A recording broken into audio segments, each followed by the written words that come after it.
A Child's Dream of a Star by Charles Dickens. Here was once a child, and he strolled about a good deal, and thought of a number of things. He had a sister who was a child too, and his constant companion.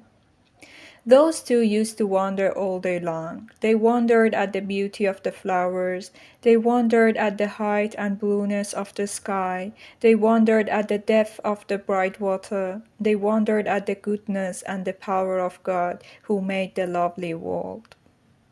They used to say to one another sometimes, supposing all the children upon earth were to die, would the flowers and the water and the sky be sorry? They believed they would be sorry, for said they, the buds are the children of the flowers, and the little playful streams that gambol down the hillsides are the children of the water, and the smallest bright specks playing at hide and seek in the sky all night must surely be the children of the stars, and they would all be grieved to see their playmates, the children of men, no more. There was one clear shining star that used to come out in the sky before the rest near the church spire above the graves. It was larger and more beautiful, they thought, than all the others, and every night they watched for it, standing hand in hand at the window. Whoever saw it first cried out, I see the star! And often they cried out both together, knowing so well when it would rise and where. So they grew to be such friends with it that before lying down in their beds they always looked out once again to bid it good night. And when they were turning round to sleep they used to say, God bless the star.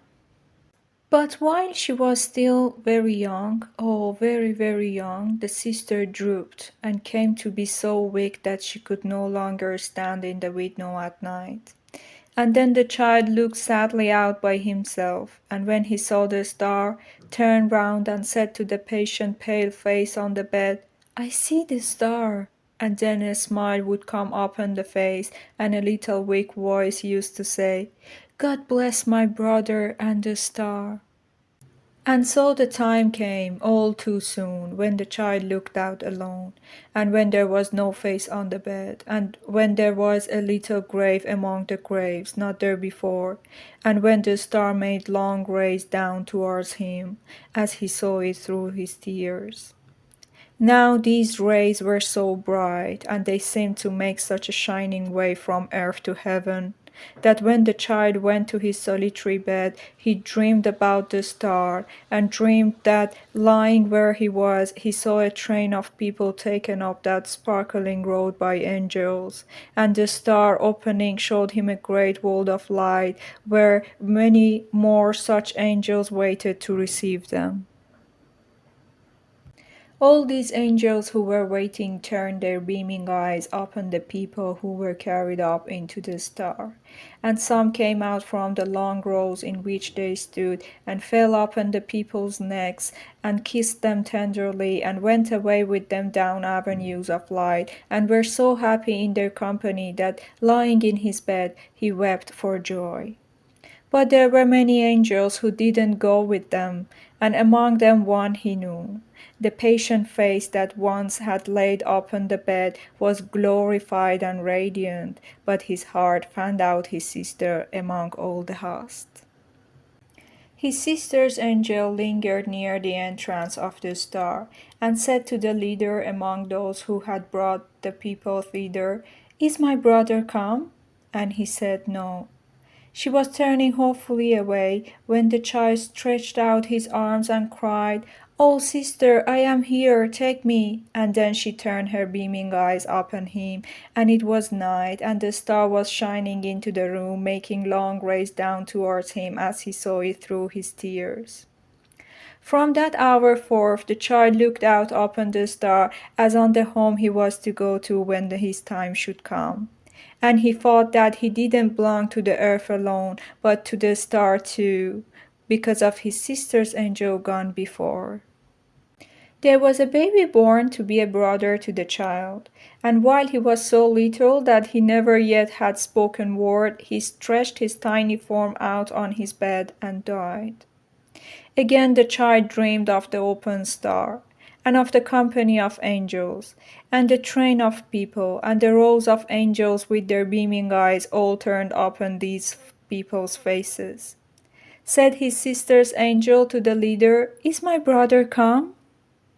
And he said, "Not that one, but another."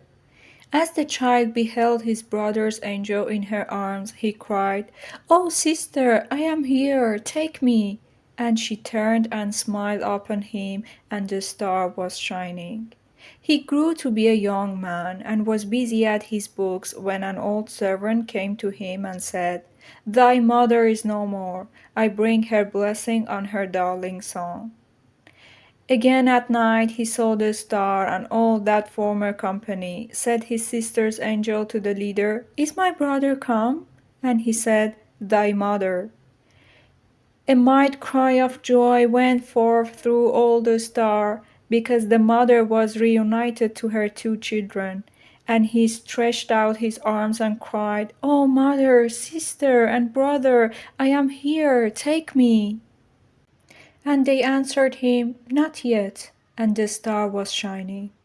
He grew to be a man whose hair was turning grey, and he was sitting in his chair by the fireside, heavy with grief, and with his face bedewed with tears, when the star opened once again. Said his sister angel to the leader, "Is my brother come?" And he said, "Nay, but his maiden daughter." And the man who had been the child saw his daughter, newly lost to him, a celestial creature among those three, and he said, "My daughter's head is on my sister's bosom, and her arm is round my mother's neck, and at her feet there's the baby of old time, and I can bear the parting from her. God be praised." And the star was shining. Thus the child came to be an old man, and his once smooth face was wrinkled, and his steps were slow and feeble, and his back was bent. And one night, as he lay upon his bed, his children standing round, he cried, as he had cried so long ago, "I see the star." They whispered one another, "He is dying." And he said, "I am, my age is falling from me like a garment." And I moved towards the star as a child. And O my Father, now I thank thee that it has so often opened to receive those dear ones who await me. And the star was shining, and it shines upon his grave.